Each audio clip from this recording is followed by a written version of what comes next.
சுவாமியே சரணமையப்பா. அகிலாண்ட கோடி பிரம்மாண்ட நாயகனே சரணமையப்பா. ஐயப்பனின் மகிமை பாகம் 16. பார்த்தீங்கன்னா, ஐயப்பன் தன் கருவறையில் சுமந்த பிள்ளை எப்படி பார்த்து பார்த்து வளர்க்கிறார் பாருங்க. உலகத்துல 1000 பேர் மணிகண்ட இருக்கலாம், 1000 பேர் ஐயப்பன் பேர் வச்சிருக்கலாம். ஆனால் அவனை சதா நினைக்கிறவன், அவன் மீது சதா பாசம் வைக்கிறவன், அவனே சதா என்று நினைக்கிறவனை அவன் எப்படி பார்த்து பார்த்து வளர்க்கிறான் பாருங்க ஐயப்பன். 364 அவனை ஐயப்பன் நினைத்து துதிக்கிறவன், சரணத்தை சொல்கிறேன்னு அவனை எப்படி பார்த்து பார்த்து வளர்க்கிறான் பாருங்க. அதுக்கு உதாரணம் நான் தான் சொன்ன பாருங்க. 18 வயசுல அந்த குரு என்ற ஸ்தானத்தை கொடுக்கிறாரு, குரு பூஜையை பண்ண வைக்கிறார் பகவான் ஐயப்பன். அதே 18 வயசுல இருமுடி கற்ற பாக்கியத்தையும் பகவான் ஐயப்பன் கொடுக்கின்றான்.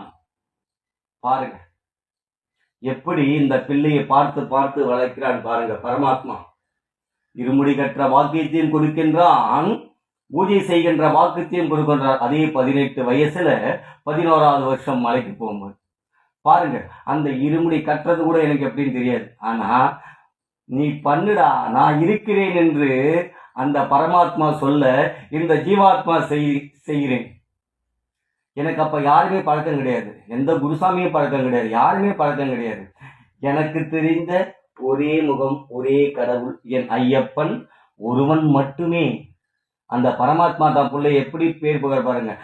ஜிம்முல சாதிக்க வச்சாரு, அங்க இருந்து தன்னுடைய ஆன்மீகத்தை சாதிக்க வைக்கிறார் பாருங்க பகவான் ஐயப்பன்.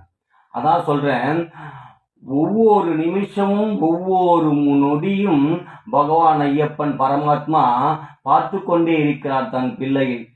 தன் மீது பாசம் கொண்ட ஒரு பக்தனை, தன் கருவறையில் சுமந்த தன் பக்தனை, தன் பிள்ளையை அம்மாவாகவும் தந்தையாகவும் குருவாகவும் குல தெய்வமாகவும் இஷ்ட தெய்வமாகவும் காத்து நின்று வழி நடத்துகின்றான் பகவான் ஐயப்பன். குருவே துணை, குருவே துணை, என் ஐயப்பனே துணை.